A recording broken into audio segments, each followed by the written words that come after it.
Hello everybody, कक्षा 9 गणित में आपका स्वागत है। आज हम अध्याय 7 प्रारंभ करेंगे। अध्याय 7 का नाम है त्रिभुज। आज है 46वां दिन। फटाफट से स्टार्ट करते हैं। 46वां दिन कक्षा 9 गणित का है और अध्याय 7 का आज पहला दिन है। तो आज हम त्रिभुज देखेंगे, ठीक है। तो त्रिभुज के कुछ गुण हमने पिछले अध्याय में भी देखे थे, ठीक है। वो ये चैप्टर मैंने पूरा पढ़ा, मुझे मज़ा आ गया। जैसा कि मैं आपको हर चैप्टर में कहता हूँ, बहुत बढ़िया चैप्टर है ये भी, आपको भी बढ़िया लगेगा। तो इसको हम पूरा नहीं पढ़ेंगे, मेन पॉइंट डिस्कस करेंगे, बस इंट्रोडक्शन पूरा पढ़ेंगे, ठीक है। काफ़ी इजी है, कोई इतना हार्ड नहीं है चैप्टर, काफ़ी इजी है। तो स्टार्ट करते हैं इंट्रोडक्शन भूमिका से। तो इंट्रोडक्शन में लिखा है, आप पिछली कक्षाओं में त्रिभुजों और उनके विभिन्न गुणों के बारे में अध्ययन कर चुके हैं। आप जानते हैं कि 3 प्रतिच्छेदी रेखाओं द्वारा बनाई गई एक बंद आकृति क्लोज्ड फिगर एक त्रिभुज ट्रायंगल कहलाती है, ठीक है। तो आपको पता ही होगा कि 3 प्रतिच्छेदी रेखाओं द्वारा जो बंद आकृति बनती है, ये जैसे ये बंद आकृति बनी तो इसे बोलते हैं हम त्रिभुज, ठीक है। इस बंद आकृति को, ठीक है, ये देखो ऊपर से खुली रहेगी थोड़ी, ठीक है। तो आई होप आप समझ गए होंगे। त्रिभुज में त्रि का अर्थ होता है 3, और एक त्रिभुज की 3 भुजाएं, 3 कोण, 3 शीर्ष होते हैं, ठीक है। देखो इसे, ये आपके शीर्ष हो गए, इधर वाला कलर चेंज करता हूँ, ये वाला और ये वाला, ये 3 शीर्ष, ये 3 भुजाएं, ठीक है। ये भुजाएं हो गई, और 3 कोण, 1 2 3, ये आपको पता ही था, ठीक है। अब आगे लिखा है इसमें, उदाहरणार्थ आकृति 7.1 में दिए त्रिभुज ABC जिसे त्रिभुज ABC से व्यक्त किया जाता है, ठीक है। अगर आपको त्रिभुज ABC लिखना है तो आप इसे ऐसे व्यक्त करोगे, त्रिभुज, ऐसे आकृति बना देना एक त्रिभुज ABC, ठीक है। आई होप आप समझ गए होंगे। अब आगे पढ़ते हैं, काफ़ी मज़ेदार बातें लिखी आगे, ठीक है। इसमें लिखा है कि 3 भुजाएं ABC और CA है, और एंगल ABC 3 कोण, और ABC 3 शीर्ष है। जैसा कि मैंने आपको ऊपर बता दिया, तो ये आपका शीर्ष और ये भुजाएं, ठीक है, और ये कोण, ठीक है। ये मैं आपको बता चुका हूँ, वही इन्होंने यहाँ पर लिखा हुआ है, ठीक है। अब आगे बढ़ते हैं। आगे लिखा है, अध्याय 6 में आप त्रिभुजों के कुछ गुणों का भी अध्ययन कर चुके हैं। इस अध्याय में आप त्रिभुजों की सर्वांग समता, कॉन्ग्रुएंस, सर्वांग समता के नियम, त्रिभुजों के कुछ अन्य गुण और त्रिभुजों में असमीकाओं, इनइक्वालिटीज़ के बारे में विस्तृत रूप से अध्ययन करेंगे। आप पिछली कक्षाओं में इन गुणों में से अधिकतर गुणों की सत्यता की जांच क्रियाकलापों द्वारा कर चुके हैं। यहाँ हम इनमें से कुछ गुणों को सिद्ध भी करेंगे, ठीक है। तो बस यही था इंट्रोडक्शन। हम इसमें क्या क्या पढ़ने वाले हैं। सबसे मेन पॉइंट आपका सर्वांग समता, कॉन्ग्रुएंस, सर्वांग समता के नियम देखेंगे, फिर कुछ अन्य गुण भी देखेंगे त्रिभुजों के, और त्रिभुजों में असमीकाओं मतलब इन इक्वालिटीज़ के बारे में पढ़ेंगे। तो स्टार्ट करते हैं त्रिभुजों की सर्वांग समता से, ठीक है। तो सर्वांग समता का मतलब क्या होता है। सर्वांग समता का मतलब, अगर आपके पास 2 वस्तु ऐसी है जो कि आपकी हर एक प्रकार से एक दूसरे के बराबर है, चाहे आकार हो, मोटाई हो, लंबाई हो, चौड़ाई हो, तो उसे बोलते हैं हम सर्वांग सम, ठीक है। उदाहरण के तौर पर यहाँ पे लिखा है, एक ही माप की 2 चूड़ियाँ, एक ही बैंक द्वारा जारी किए गए 2 ATM कार्ड, ठीक है। ये दोनों क्या होते हैं, सर्वसम, आइडेंटिकल इंग्लिश में बोलते हैं। सर्वसम का मतलब सभी रूप से समान, ठीक है। अब आगे देखते हैं। आगे लिखा है, 2 1 रुपये के सिक्कों में से एक को एक दूसरे के ऊपर रखे तो वो एक दूसरे को पूर्णतया ढक लेते हैं, ये तो आपको पता ही है, ठीक है। इसमें आगे लिखा है, क्या आपको याद है कि ऐसी आकृतियों को कैसी आकृतियाँ कहते हैं। निसंदेह ये सर्वांग सम आकृतियाँ हैं, कॉन्ग्रुएंट फिगर्स।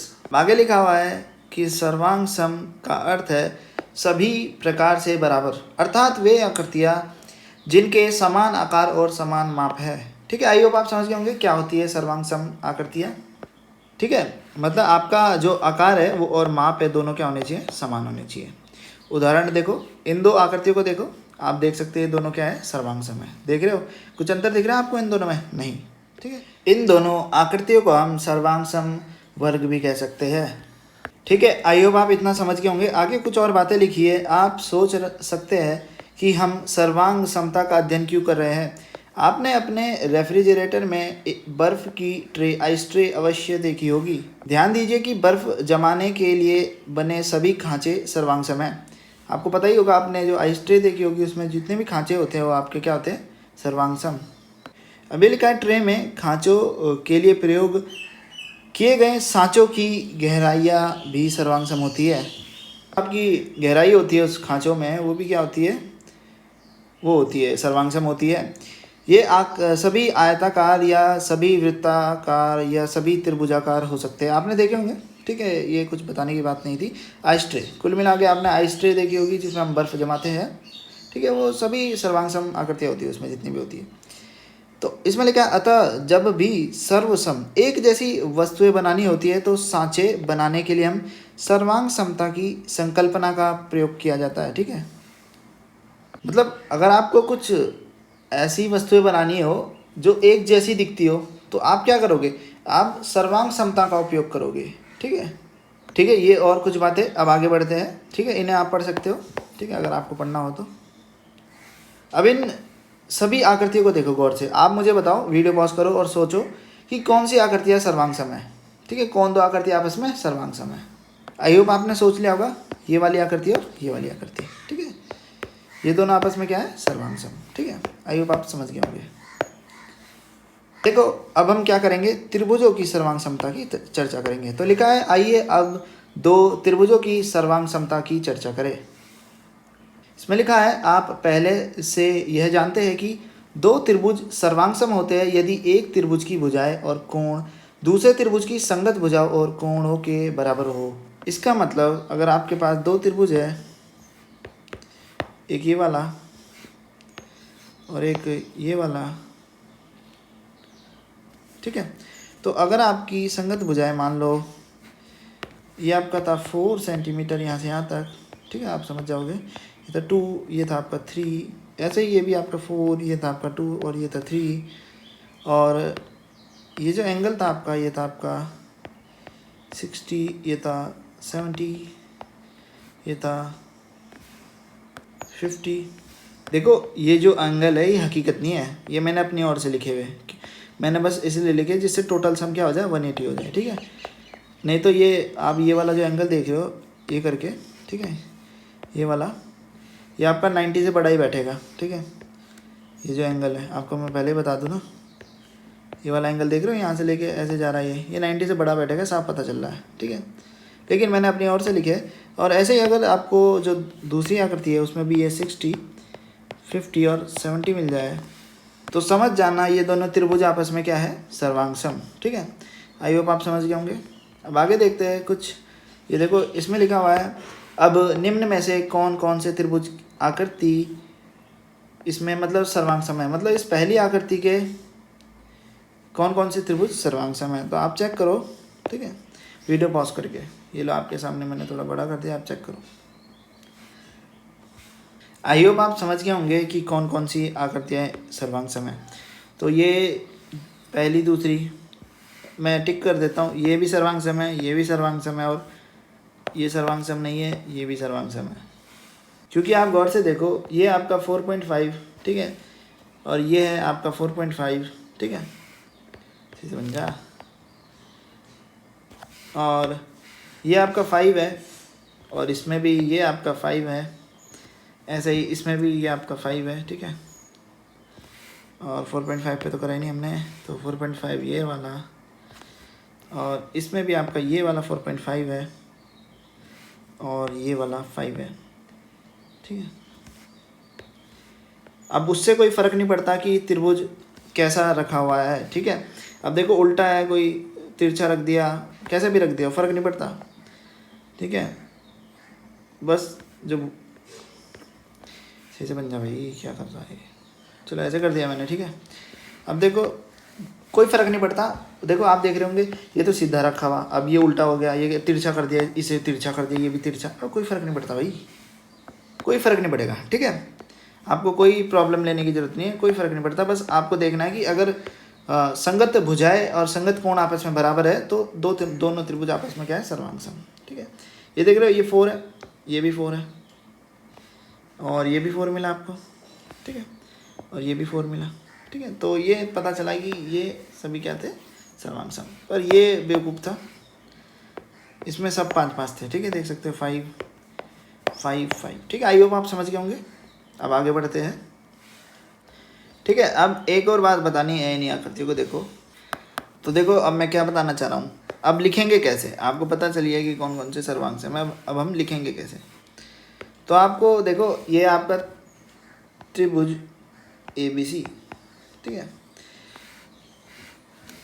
देखो संगत भुजा आपको देखनी है, तो A से B तक आपका था 4.5। तो यहाँ देखो आपका P से Q तक है 4.5, और यहाँ B से C तक 5 था, तो और यहाँ Q से R तक है। तो ये आपका क्या हो गया, त्रिभुज PQR। ठीक है, PQR हम लिखेंगे त्रिभुज ABC सर्वांग सम का कुछ इस प्रकार का चिन्ह होता है। ठीक है, त्रिभुज PQR। ठीक है, आई होप आप समझ गए होंगे। जैसे आपने देखा A से जो B था 4.5, यहाँ पर आपका DE से F है 4.5, लेकिन यहाँ पर आप देख रहे हो F से E तक आपका 4 है, और यहाँ पर जो B है B से C तक 5 था। तो हम उल्टा लेंगे, हम क्या करेंगे, हम करेंगे F से D 4.5। ठीक है, फिर D से आपका E मिला, तो हमें क्या मिलेगा, त्रिभुज FDE। ठीक है, आप इसे त्रिभुज, अरे सही से बन जाया कर यार, त्रिभुज DEF नहीं लिख सकते। क्यों नहीं लिख सकते, देखो त्रिभुज DEF तो लिख सकते हो, लेकिन ऐसे नहीं लिख सकते कि त्रिभुज ABC सर्वांग सम त्रिभुज DEF। ठीक है, ये बिल्कुल गलत होगा, क्योंकि आपको पता चला कि जब हमने संगत भुजाएं आपस में मिलाई तो हमें त्रिभुज FDE मिला। तो हम लिख सकते हैं त्रिभुज कहाँ गया, ABC सर्वांग सम त्रिभुज FDE। ठीक है, ध्यान रखना इस बात का, गलती मत करना यहाँ पर। एक और बार समझा देता हूँ अपनी ओर से। ठीक है, एक बार इसे मिटा देता हूँ। मैंने क्या किया है यहाँ पर, देखो A से B गए तो 4.5, हमें ये तो हमने इसे माना त्रिभुज ABC। ठीक है, तो यहाँ भी आप जब F से D गए तो यहाँ पे आपको 4.5 मिला, सेटिस्फाई हुआ 4.5। और B से C जाने पर, ठीक है, मतलब C आप सर्कल में जा रहे हो एक तरीके से, मतलब ऐसे गोल में जा रहे हो। ठीक है, तो B से C गए तो 5 मिला, तो यहाँ पर आपको D से E में 5 मिला, तो आप सही थे। तो हमने क्या लिखा, FDE। ठीक है, आई होप आप समझ गए होंगे। जैसे यहाँ पर हमने ABC लिखा था, तो यही था बस, और कुछ नहीं बताना था। ऐसे ही आप इस त्रिभुज को देखो, ये वाला त्रिभुज क्या बनेगा आप सोच के बताओ, वीडियो पॉज करो। ठीक है, मैं मिटा देता हूँ यहाँ का, ये लो मिटा दिया। वीडियो पॉज करो और ABC के उसमें क्या बनेगा ये। ठीक है, सर्वांग सम में वीडियो पॉज करके सोचो फटाफट से। ये M है, ठीक है, ये वाला M है, ये आपने सोच लिया होगा। तो ये बनेगा आपका MRN। ठीक है, ये क्या बनेगा आपका, त्रिभुज MRN। ठीक है, ये भी सर्वांग सम होगा त्रिभुज ABC के। ठीक है, तो ये थी कुछ बातें सर्वांग सम के बारे में। अब आगे बढ़ते हैं। देखो आगे कुछ बातें लिखी है यहाँ पर, यहाँ देख सकते हो, ये यहाँ पर ये देखो क्या लिखा है, दोनों त्रिभुजों के शीर्षों में एक एक संगतता 1-1 करस्पॉन्डेंस है। ठीक है, अर्थात शीर्ष P शीर्ष A के संगत है, शीर्ष Q शीर्ष B के संगत है, और ये वाला R C के संगत है। ठीक है, तो अगर ये संगत है तो हम इन्हें इस रूप में लिखेंगे, इनको याद कर लेना। ठीक है, ये देखो ये रूप लिखा हुआ, मतलब संगत है मतलब P। ठीक है, PA। ठीक है, ऐसे करके लिखेंगे PA। ठीक है, ये शीर्ष है। ठीक है, और भुजाएं भी संगत है, आपको बताया। ठीक है, ये देखो भुजाओं के लिए ऐसे लिखेंगे, ये देख सकते हो आप इन्हें। ठीक है,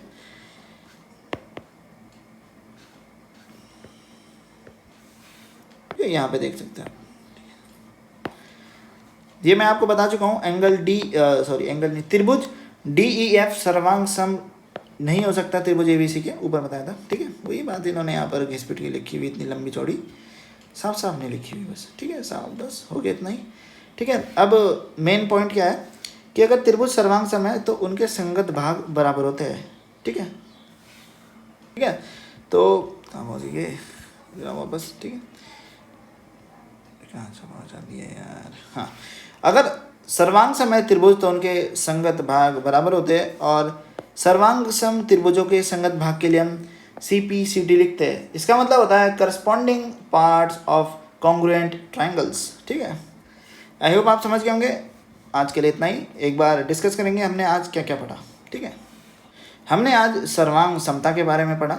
सर्वांग समता में हमने देखा कि अगर कोई दो वस्तुएं एक दूसरे के हर एक प्रकार से बराबर है तो उन्हें बोलते हैं हम सर्वांग सम। ठीक है, आकार और माप। ठीक है, अगर समान आकार है और समान माप है तो उन वस्तुओं को बोलते हैं हम सर्वांग सम। ठीक है, फिर हमने पढ़ा कि हम सर्वांग समता का अध्ययन क्यों कर रहे हैं। सर्वांग समता का अध्ययन हम इसलिए कर रहे हैं कि अगर हमें कोई दो ऐसी वस्तुएं बनानी हो जो एक दूसरे के हर एक प्रकार से समान हो, ठीक है, माप और आकार में, तो हम सर्वांग समता की संकल्पना का प्रयोग करेंगे। ठीक है, मैंने एग्जाम्पल भी देखा था आइस ट्रे का। ठीक है, और दूसरा एग्जाम्पल भी लिखा था, पढ़ सकते हो उसे। फिर हमने त्रिभुजों की सर्वांग समता के बारे में पढ़ा कि अगर त्रिभुज सर्वांग सम हुए तो कैसे होते हैं, और मैंने आपको ये पूरा अच्छी तरह समझा दिया। ठीक है, मुझे लगता नहीं कोई समस्या हुई होगी आपको। अगर कोई डाउट रह जाता है तो आप मुझसे टेलीग्राम पर क्लियर कर सकते हो। अपना डाउट क्लियर करना जरूरी है। फिर लास्ट में हमने देखा कि अगर त्रिभुज सर्वांग सम त्रिभुजों के संगत भाग बराबर होते हैं, और सर्वांग सम संगत भागों के लिए, ठीक है, मतलब सर्वांग सम त्रिभुजों के संगत भागों के लिए हम शॉर्ट में CPCT लिखते हैं। ठीक है, corresponding parts of congruent triangle, मैंने आपको इंग्लिश में बता दिया। तो आज के लिए इतना ही। अगली वीडियो में हम देखेंगे त्रिभुजों की सर्वांग समता के लिए कसौटियाँ। आई होप आपको वीडियो अच्छी लगी हो। अगर आपको कोई सुझाव देना हो तो आप मुझे टेलीग्राम पर दे सकते हो। आपका सुझाव काफ़ी कीमती होगा। अगर मुझसे कुछ गलती हो जाए तो वो भी बताइएगा, जिससे मैं अपनी गलतियों को अगली वीडियो में सुधार सकूँ। मिलते हैं अगली वीडियो में।